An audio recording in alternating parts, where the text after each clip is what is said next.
Hi guys, it is Edie Cay here with Paper Lantern Writers, and we are going to have a fantastic discussion today. We have Ms. Pope here with us today to talk about her book, The Gods of Greene County. Very excited to talk to you guys about this one. I read it as an advanced read back in 2021. Loved it so much. I did something I rarely ever do, which is to send a note to the publisher to say, I loved it. And then, of course, I wrote a glowing review. I'm very happy that my internet is working. We've had storms in my part of the country. I know there have been storms in everywhere. Here's hoping that the internet works the entire time. We had issues last month with Amelie Howard. So, fingers crossed that the internet gods smile upon us. So, for today, Mary Elizabeth Pope grew up in Michigan, deep in the Missouri Boot Heel and Northeast Arkansas. She's a professor of English at Emmanuel College in Boston. She's the author of Divining Venus stories, and her work has been featured in the literary magazines Arkansas Review, Florida Review, Bellingham Review, Ascent, Passages North, and Fugue, among others.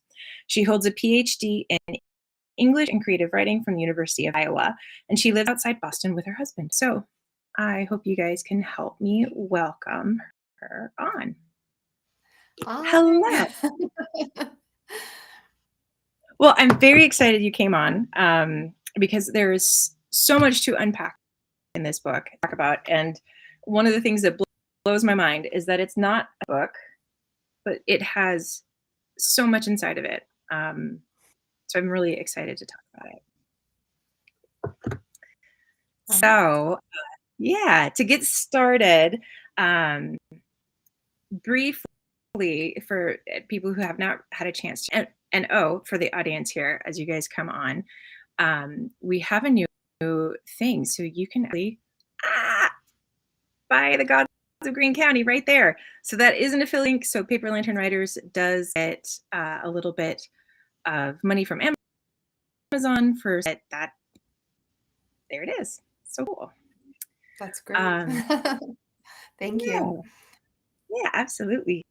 So the Greene County, it takes place in 1926 in Greene County, Arkansas. And it deals with, and you can correct me, it deals with what starts in the beginning to feel like magical realism, because you have a main character, Coralie, who sees the future. And she, the first few pages, she talked how she knows the night before that someone's going to show up with a wheelbarrow full of turnips. And then sure enough, the next day, there he is. He shows up. And unfortunately, her beloved older brother, Buddy, ends up getting shot. And she, even after he dies, she believes that she sees him walking the streets of her town, her small town. And later she gets very involved with religion and gives basically all of the family money to the church. And eventually her husband, Earl, Big Earl, has her committed to an asylum because he can't handle what he thinks of as her. Also intertwined with this is a man named Leroy, who starts out as a lawyer, who eventually becomes a judge, and is very much entwined with theirs in terms of he represents the man who killed Buddy. Later he becomes a judge, and he's the judge who allows Coralie to be admitted to an insane asylum. And then he also realizes that there's a lot more to that murder first know. And I feel like there are layer after layer that as you read, you realize that what you thought 5 pages ago is not actually the whole picture. So I don't have a question yet. I have realized that. But I would love to start with how are you connected to Greene County? Because this is a small, rural, spare portion of our country. Yes, it is. So the way that I'm connected to Greene County is actually that If I could show you pictures, I would show you, this time last year, I was doing the Arkansas part of my book tour, and I wrapped up a copy of my novel to put in Ziploc bags to lay on my grandparents' grave. Coralie and Big Earl are my grandmother and my grandfather. And Oh, I put the book on their graves. I had not been back to the town, I think, in 14 years. And before that, I think it had been 17 years. So it had been a really long time. They've been gone a long time. mhm. But I grew up with, my grandfather died when I was very young, and my grandmother died when I was 20. But I grew up going down there visiting her. But also, and in that picture, let me just say the connection to Greene County is that you can see Greene County in the picture of the cemetery in Cardwell, Missouri, because it is right on the state line, in the boot heel of Missouri. So if you look at Missouri on a map, it has a little piece that juts down into Arkansas, and in the sort of toe of the boot, there is a little town called Cardwell, and you actually have to make a map just absolutely enormous on the internet to actually see Cardwell, because it doesn't really appear. You have to blow it Yeah. up, and because that's how small it is, and then it finally, eventually, if you get close enough, you'll see it. Um, and In that picture that I took of from the graveyard, you can see the river, the line of trees along the river that is the border of Arkansas, and that's Greene County on the other side. And my father, because of where because Greene County is, or because Arkansas surrounds basically Cardwell, my father always talked about growing up in Arkansas, and he had relatives in Arkansas, and he was always crossing the river to go to work and come home, and like everything was Arkansas. And so it didn't make sense to me to set this in Missouri, partly because the cultural influence is very Arkansas. Like when you say Missouri, you think Kansas City, you think St. Louis. When you say Arkansas, you pretty much think rural. And Yeah. so in trying to figure out, like, what are people going to think, I needed them to think the right thing, and it just made sense to just move the town a mile and Mhm. put it in Greene County, Arkansas, because it was so much of my father's upbringing. But the other part of this that connects me to Greene County is, in the book, there's a character named Shelby who is Coralie's sister, and she has 8 children in the book. In real life, her name was Stelly. She was my grandmother's sister. She had 13 children. And when mechanized cotton picking threw everybody out of work down there, they migrated north on the Hillbilly Pipeline and ended up living in Michigan. Well, I grew up in Michigan, and I grew up around all of these relatives. And so I was immersed in Michigan, in their voices and their cooking, and just they were around a lot. My mother is from the East Coast. Kind of, my father grew up in the kind of poverty that you read about. My mother is came from what would be called then a wealthy family. Now wealth is so crazy that I don't think anybody knows how to define it. But back then it was sort of a moderately well-off family. And she married my father, and they were so poorly. I mean, they're still married, but they're not a great match in terms of like their cultural backgrounds. And so my father's relatives would, pack up the van. They all took jobs working in the shops at GM and Ford and Chrysler. And they would pack up their van and a bunch of them would pile in a van with a cooler full of beer and drive up to our house in Mount Pleasant, where my dad taught. And my mother would be like, my father would be like, "Oh, it's the family," and my mother would be like, "Oh my God, the neighbors!" Like, because they would spill out onto the lawn with their lawn chairs and drink and smoke and curse, and I mean, they were so much fun. I can't even tell you. I loved them. You can't imagine. I grew up in this sort of like with this family that was like so upwardly aspiring. And my father was trying to like clean us all up and sort of run from his past. And but they would just come and, like be themselves. And they were so great. They would like, my parents never let me eat junk food and they thought this was really bad. And so they like brought me like, a grocery sack filled with candy and got out of the van one day and just handed it to me and said, "There you go, sweetheart." Like somebody needs to treat you like a child. And I was like, these are the greatest people in the world. I adored them. I loved them. They were so loud and they had these great gravelly smokers' voices. And they were so different from like where I was growing up in Michigan. And it was fantastic. I loved being around them. And so, yeah, I grew up with Greene County in visiting it and visiting my father's family and my father's family in Monett, Arkansas. And we often stayed with them instead of staying with my grandmother just because mentally her problems were kind of tough for us to, be in the same house with. And so, she really did well, I have to say, but I think it was very hard on my dad. I think he preferred staying with family in Arkansas. So it was not far. It was a couple of miles, and so I would go down and visit, and then I had it all around me in Michigan, which I think is something people don't actually know. Like Michigan is Arkansas, in the southern part.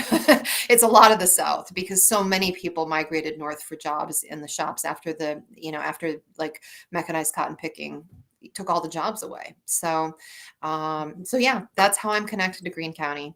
And Coralie and Earl are my grandparents, right up until, I had to make an imaginative leap, obviously. Like, you could getting inside someone's head like my grandmother obviously is no easy task.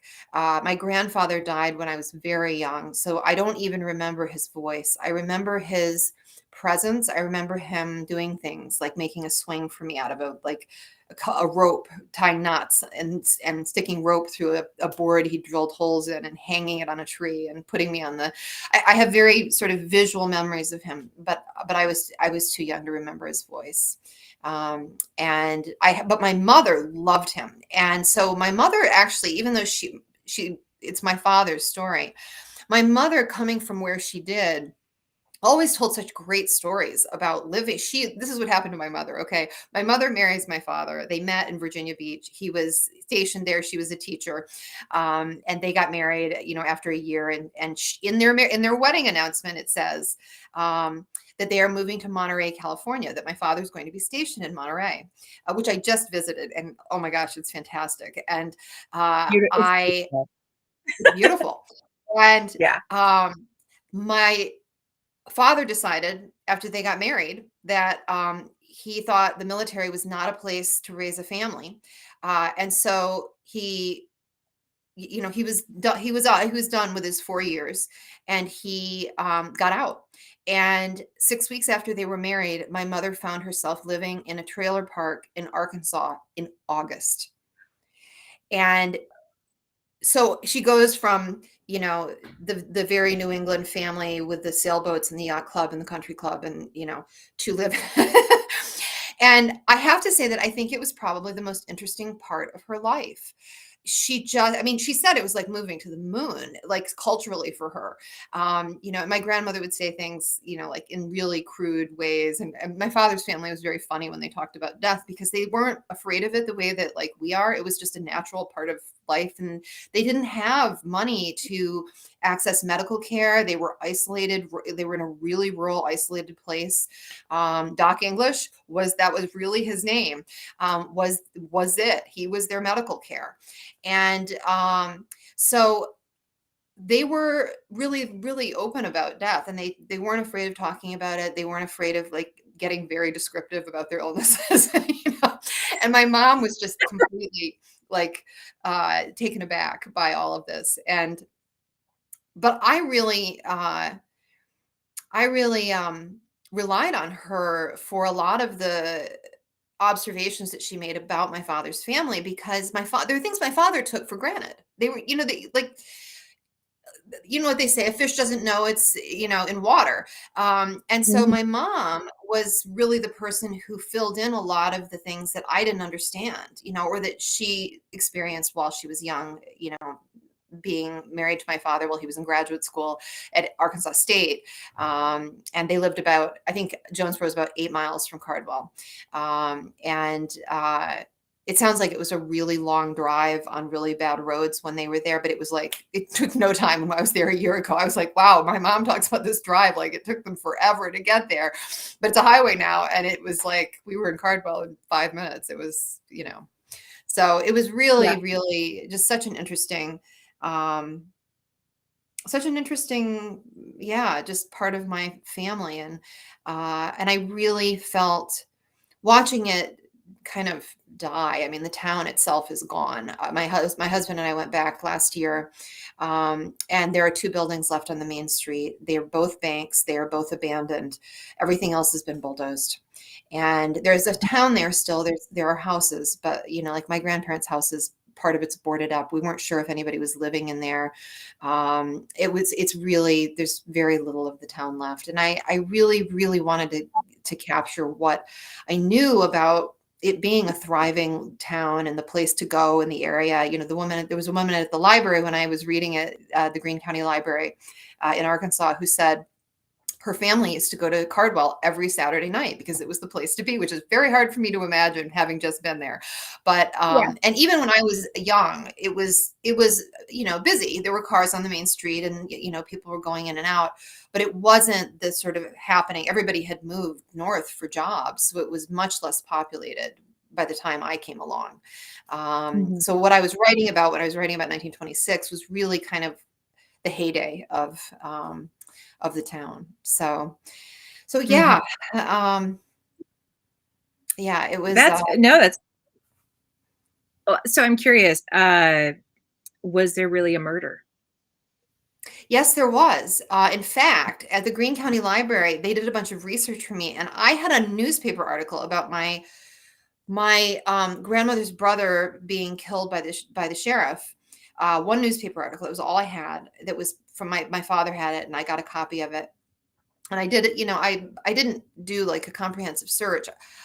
They did one for me actually afterward at the Greene County Library, and there is so much information and so many newspaper articles about the appeal to the verdict that the sheriff was innocent. And when you read, my husband and I, we left the Greene County Library, and we went to our hotel in Jonesboro, and he was reading the he just started. He's a researcher, and so he just dug right in and started reading this. He was like, oh my god, this is unbelievable. This guy totally killed your uncle. Like there's no question. This is absolutely like rigged. And he got away with it, this sheriff. And so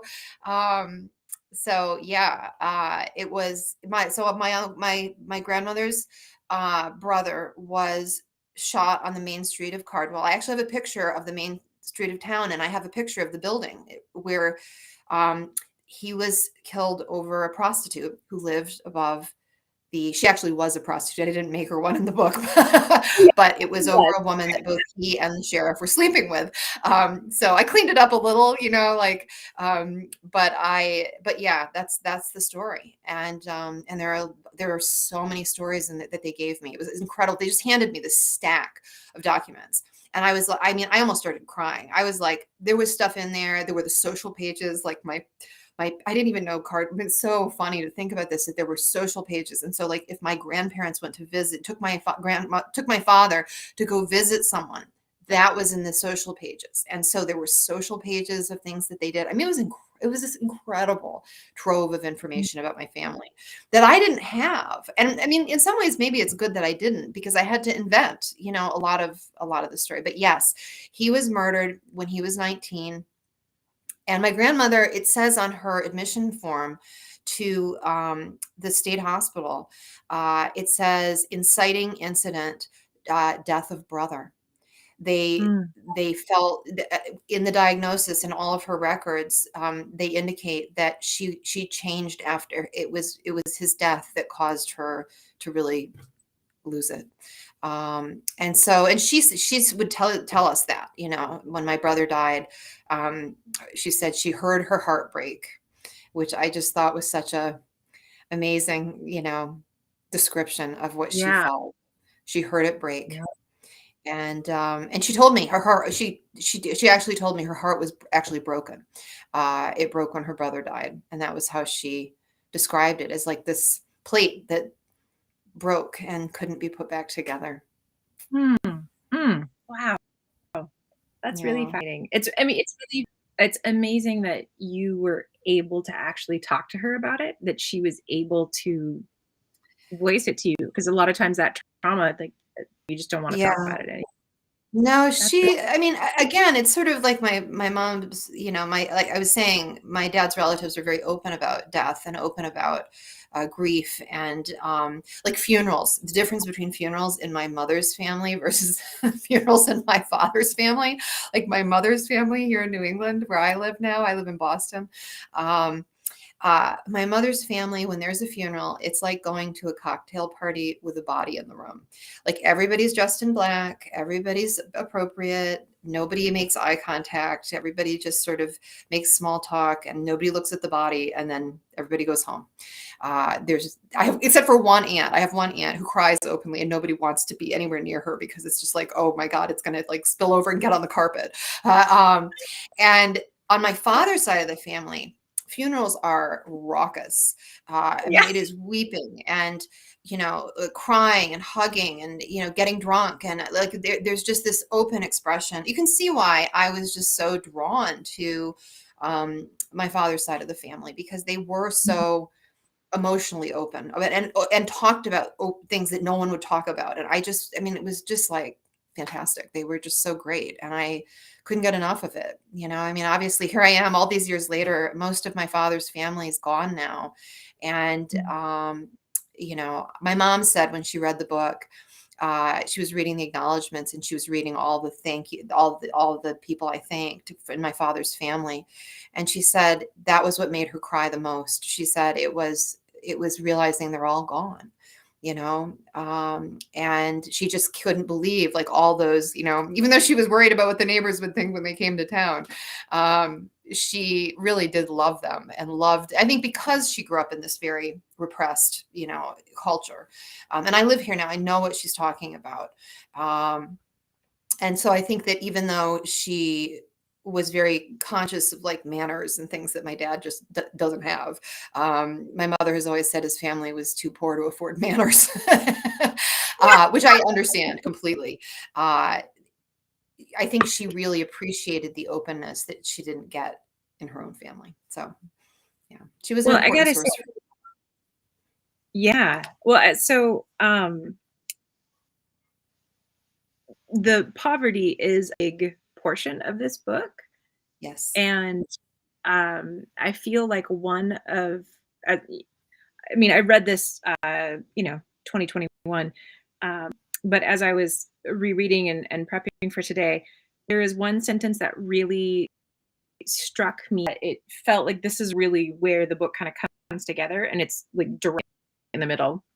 And just to give a set for a scene, so it's when Coralie is in the state hospital, and she has befriended Libby, another woman who is also there, who kind of knows, she knows how to gum her medication, and she knows how to, she knows how to get around and maneuver. um, and they're talking actually about God, because Coralie is very devout. And so she says in here, I just have to read this little bit. Are you God fearing, Libby? I'm man fearing, she told me. The man who put me here, the doctors who give you the shock, the law, they're the ones who hurt us worse than any hell inside this place or out of it. As far as I'm concerned, God's got nothing to do with it. You believe? I asked. I used to, she said. But not now? Oh, Coralie, she told me, and this is where it got me. When your family is as poor as mine, the only choices you have are the ones you wouldn't want to make. And that feels like it's the crux of the book, because none of the choices that they have to make are good. Like, both ways are terrible choices. Um, Yeah, that was something that I actually realized when I decided that I wanted to write this book. And I've known that I wanted to write about my father's family for a really long time. Um, so when I made the decision to do it and to try, um, I realized pretty quickly that poverty is a pretty sure way to jack up the drama in an ordinary life where you just have no choices. I mean, really, like I have to say that I started working on a novel that I've let go, that was more kind of in my mother's kind of arena, and I just felt like that's not where my sympathies lie. Like, I love Edith Wharton. I love Edith Wharton. Oh, same. And she writes about all these wealthy people, and Lily Bart is one of my favorite characters in all of American literature. And Yes. I have tremendous sympathy for her, but I just didn't feel it. I just couldn't really get into it. And so I abandoned it because I really felt like it just wasn't working for me. I just couldn't. After writing about my father's family, I needed something else, something more dramatic than like social posturing and position. And I mean, there's a little of that with Mabel getting invited to the junior league and all of that, and but it's within a really limited context. I mean, even Leroy kind of makes fun of it, like, well, I wouldn't want to embarrass the Paragould chapter of the junior league, and like, and he's kind of aware that it's frippery, but if it makes Mabel happy and it'll get her out of bed after losing a baby, then he's happy to let her do it. But for that to be the whole meat of a story, you know what I mean? I just really couldn't figure that out. And I think at some point maybe I will, but I just wasn't able to make the transition from writing about. So now I'm actually writing about a story that's set in Michigan, and very rural again. So yeah, I did try, but my sympathies are really with people who struggle a lot. And I mean, all of my, like, when I was in graduate school and when I was still teaching literature, now I teach creative writing almost entirely. All of my teaching was geared toward poverty, toward marginalized populations, and the literature from those cultures, and obviously, I mean, like, that's still where my sympathies lie. Yeah. Well, if we can we transition over and talk a little bit about what it's like to teach creative writing? Sure. I'm very curious. Yes. So It's great. It's so much fun. So I did graduate with an MFA in creative writing. So I have been through the academic pipeline. I did all those things as a student. I was not capable of, and after I was done, of buckling down on anything. I was a little too I don't know, ADD about life, and needed to go try this and try this and try this. So I never Sure. never got back into academia because I couldn't. It's very hard if you get off that track. Academia doesn't really let you back on. Yeah, it's a tough business, and I mean, it's only getting worse. I'm sure you probably saw the New Yorker article. If you've there's a New Yorker article that everybody is sharing all over the place about English, and it's it's really difficult. I mean, creative writing is faring somewhat better, but it's housed in English departments in most small schools, and I teach at a small school. But it is, I mean, I have a great job. I get to work with these young people who want to be writers, and I really, one of the things I try to do is I had a really bad experience, honestly, in graduate school. I felt like there was a lot of secrecy around publishing. Nobody really wanted to give you any information about how to publish your work. Like, people were like, if you asked somebody what they were writing about, they'd say why, like you were going to steal their idea. And I was just like, this isn't saying. Yes, And so what yeah, I mean, I think MFA programs are like this, and I just really was very frustrated with all of it. So what I started doing, and it's been incredibly successful. I've been teaching now for a year of teaching since I left grad school. Is I teach my students everything. I had to, when I graduated, I had to go out and figure out like, where do I find calls for papers? Because no one, I had one professor I did an MA program at Central Michigan University when because that's where I went for my undergrad. And my dad was a professor there. Tuition was free for me. And I didn't know what I wanted to do. He's like, just keep going. So I did the master's degree, and it was great. Actually, I worked with Robert Root Jr., who is a very well-known nonfiction writer.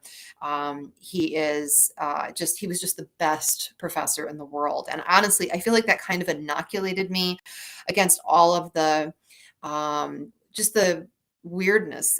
When I ended up at the University of Iowa in the PhD program and did a creative dissertation, but to do the creative dissertation, I took classes in the nonfiction program. And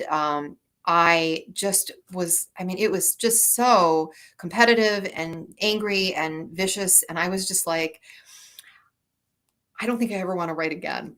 And so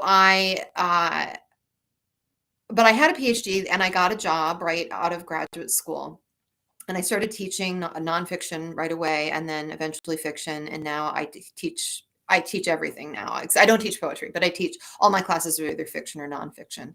And my students are writing essays and stories, and I share with them I've shown them my submittable page with all the rejections and all the, like, just so they can see, like how hard it is to get things published. And instead of never admitting that I've had things rejected, I tell them, this is a major part of this. Like Poets and Writers did a thing recently where it was like, you should be getting 100 rejections, like a month or something, or you're not sending out enough work. And I thought that was such a great way of reframing rejection as like, this is the way it is. And you just have to get your work into the right lab. And so I make my students submit their work for publication. And I have had, at this point, I think it's like 150 students publish their work, from my classes. And I wish someone had done that for me, but I feel like there was real sort of, either they just didn't think any of us, I have two opposing theories about this. Either they didn't think any of us were good enough, or they were afraid we were too good. Right. And yeah. so they weren't giving us any information either way. And the amazing thing is, giving this information to my students, they go out and publish their work, or they leave and graduate and write to me and say, I just got a good rejection today, and they're excited about it because they know what a good rejection is. So I try really hard to demystify. I dearly wish my professors had been that. I mean, it was different back in the day, because I didn't have the internet. The internet wasn't a thing when I was in the MFA program. So you had to, like, just so that our audience understands. Yes. Yeah. Back then it was all the sort of back pages of Poets and Writers, and nobody had even told me about that. So, books, oh yes, oh my gosh, what was that called? Remember, but the writers every year. Yes, I know what you're talking about. I had that. Back when phone books were big too. Yes, they aren't anymore. yes, that was a huge book, I remember. And I got it the year I left grad school and got my job teaching, because in order to get tenure, you gotta publish your work these days. And so that's when I ordered it. And it's all changed now. I remember I shared an office with a nun at this school where I was teaching at the time. It was College of Notre Dame of Maryland. It's a women's college in Baltimore. And I had put together a stack of mail in, like snail mail submissions. And they were all in these big envelopes. And, I had the cover letter, and I was so paranoid about the labels, everything. I just wanted to make sure everything looked perfect. And the nun was coming. Yeah. Do I use colored paper clips or is that too whimsical? Oh, I Should know. I? Like, is that going to disqualify me? Is someone going to be upset? Like or should I use a colored paper clip because they'll think I have flair? Like it was the things that our students have no idea about. Like, it's just incredible. Like Yeah. it was so stressful. And now they just press a button and they can submit to like 25 places at once. But yeah, so I was leaving my office with this stack of submissions, and Sister Margaret Ellen was passing me, and she's like, "What is that?" And I said, "I'm going to submit these. This is my story that I just finished." And she's like, "Oh, well, we will just pray over that and like bless it." And I was like, Thank you. I need all the help I can get." Pile it on. So yeah, she was great. I loved it. I always took my stacks of submissions to her. I'm like, "Will you pray over this for me?" She was great. She was a really great colleague. So yeah, I mean, teaching creative writing is just so much fun.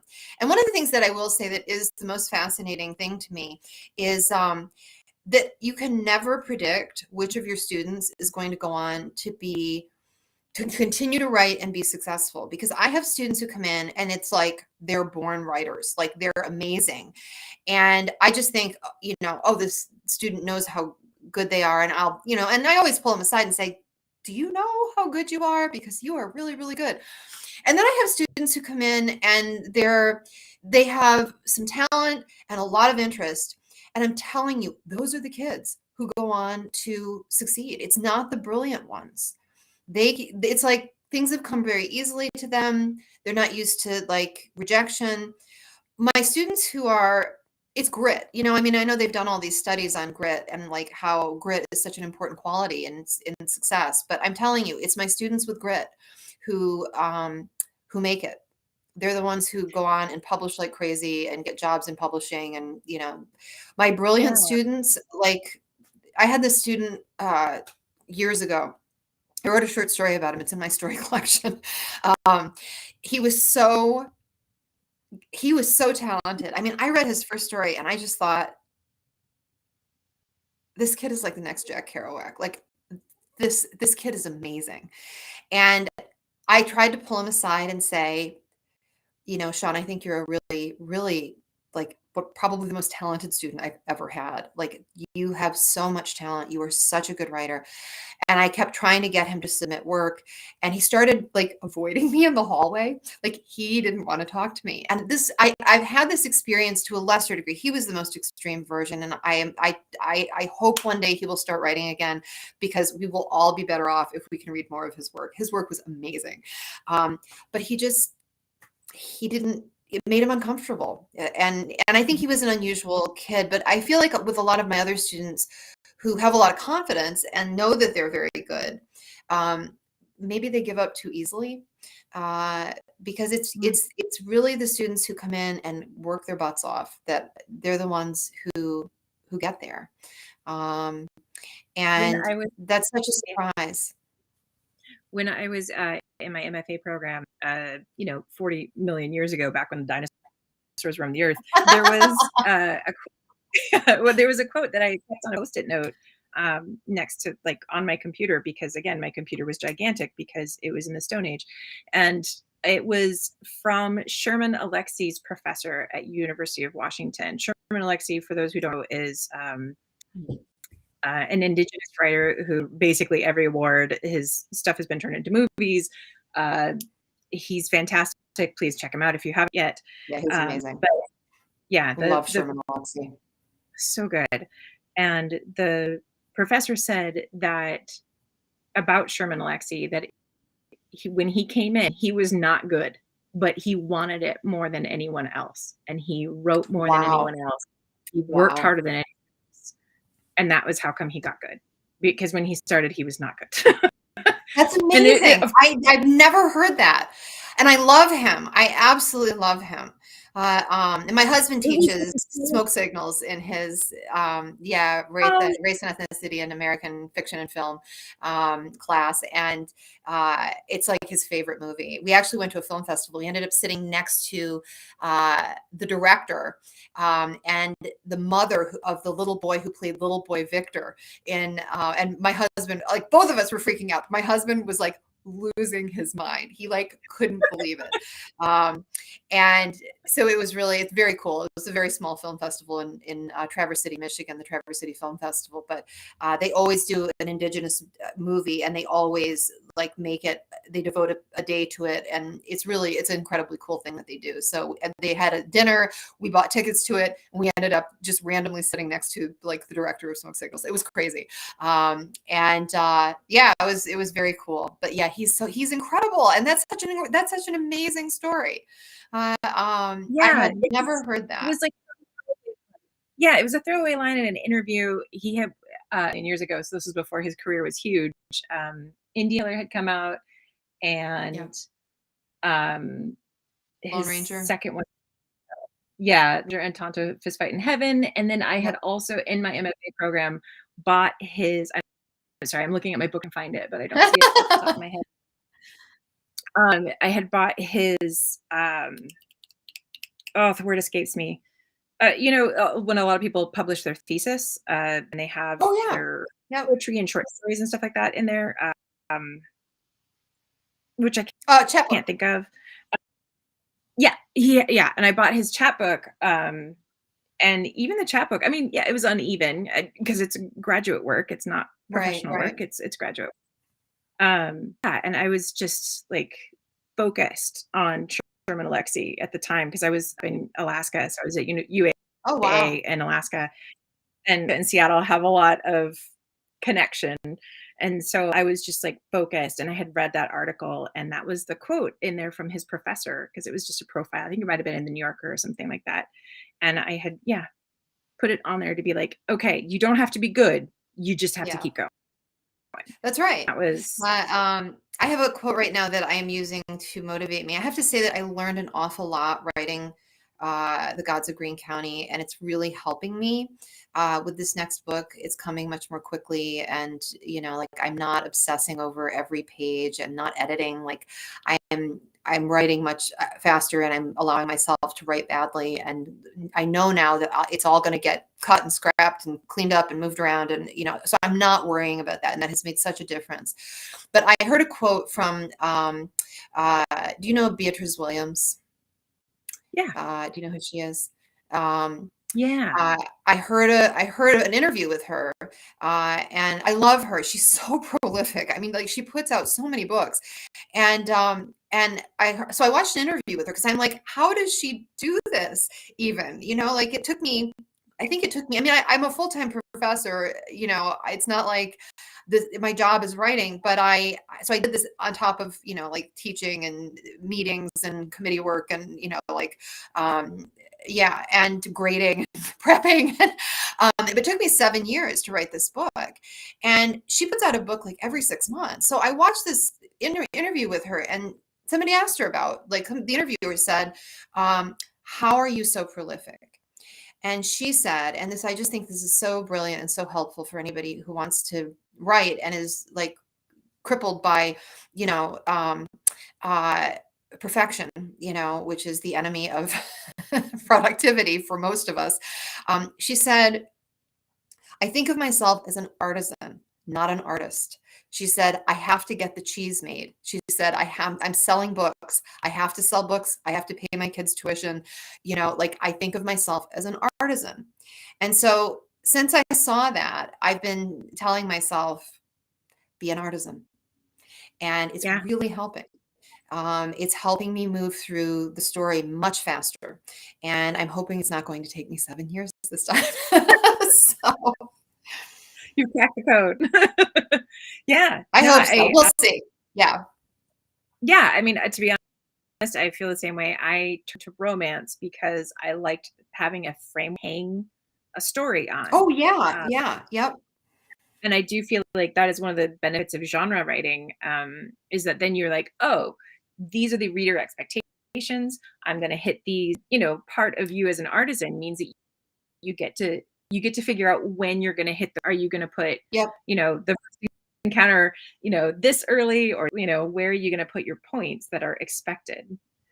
And Yeah. I feel No, I actually have a book that I've been looking at and loosely following. It's really helping me. I'm thinking that all of the people I went to Iowa with would be like, turning their noses up at this, but it's called The 90-Day Novel by Alan Watt. I don't know if you've ever seen this. oh, And I have to say that he wrote Diamond Dogs. It's a story about a high school kid set in outside Las Vegas, and it won like the French Best Foreign Book Award. And so anyway, the 90-Day Novel.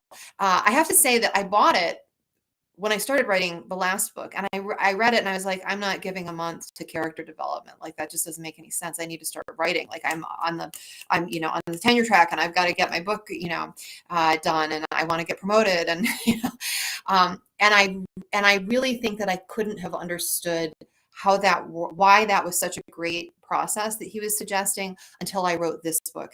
And I did it. My husband says you did it the hardest possible way you could have.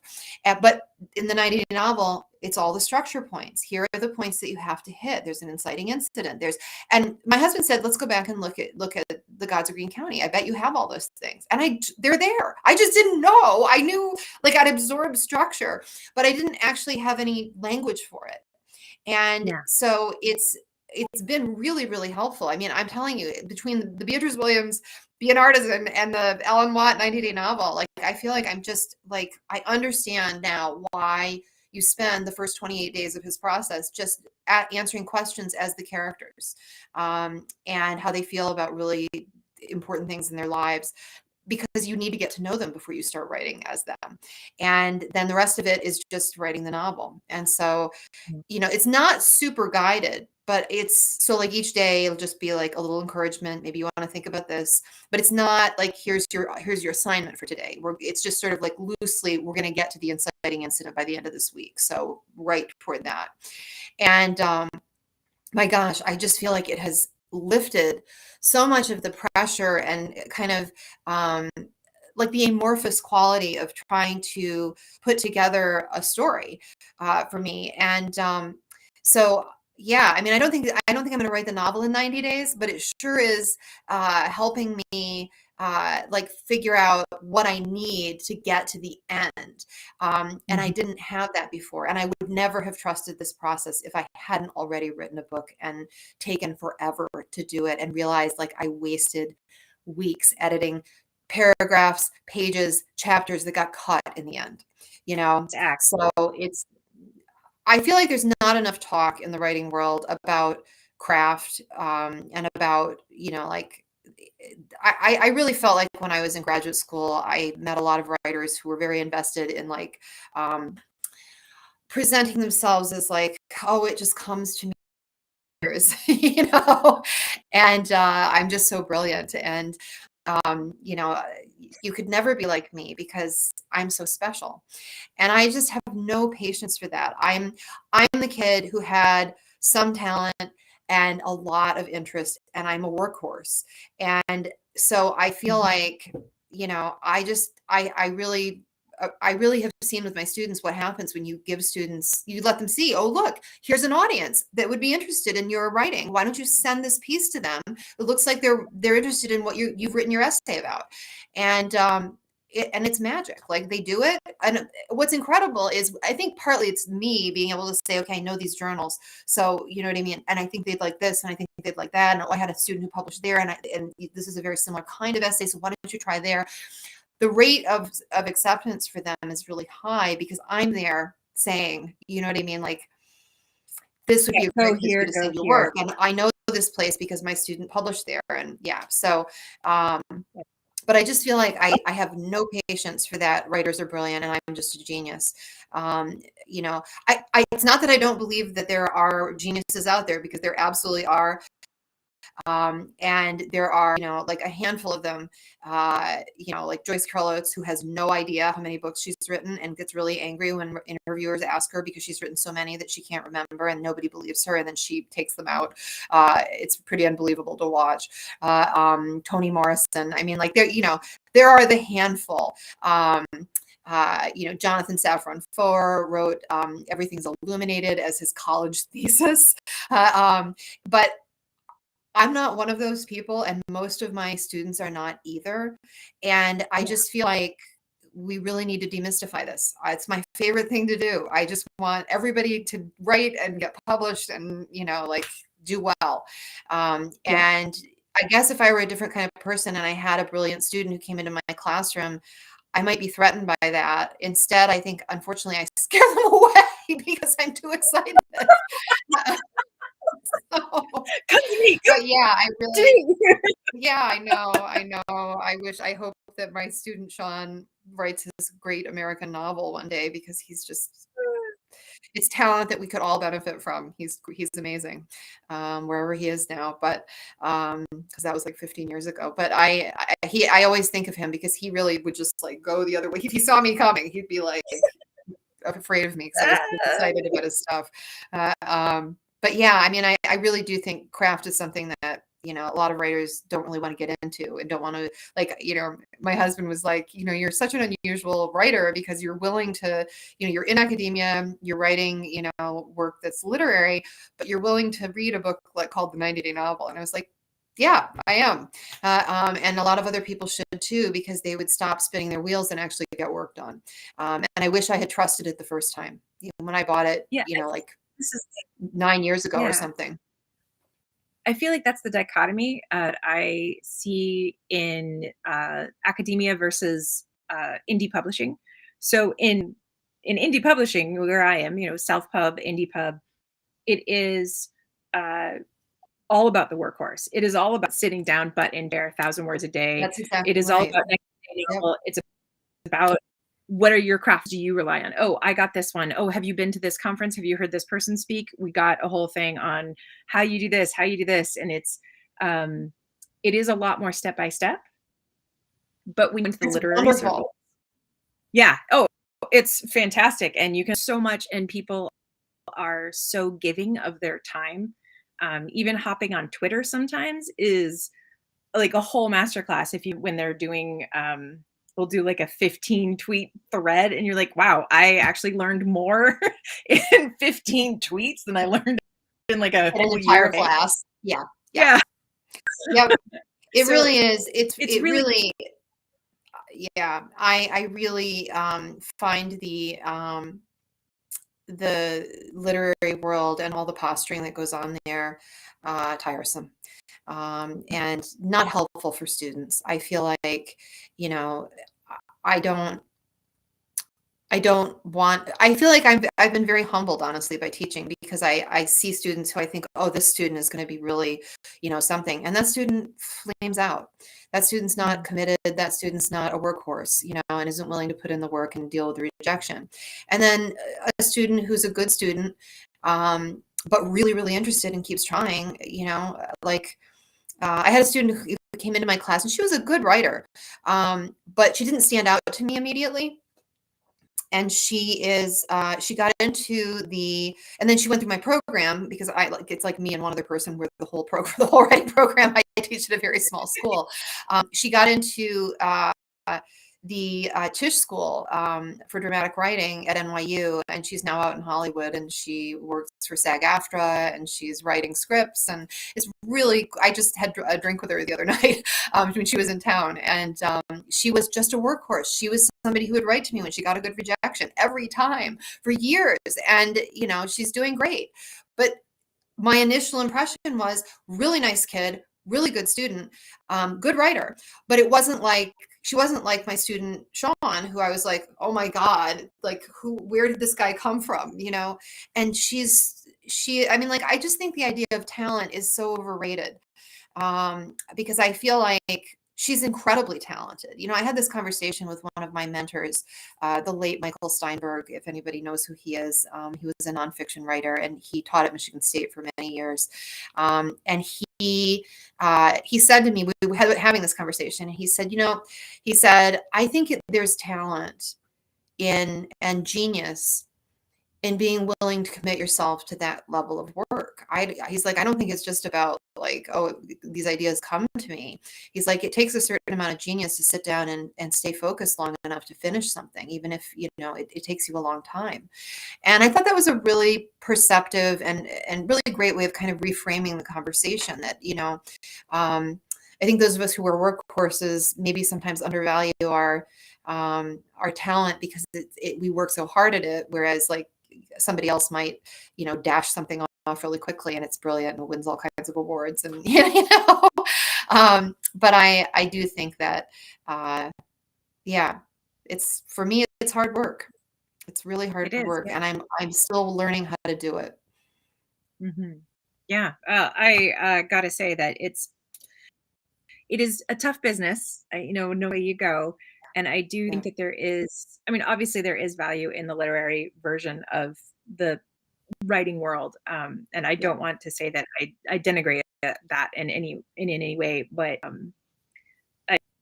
I wish that there was like because I did learn so much in my MFA program, but I've learned more about the business of it, being out here on Yeah. my own.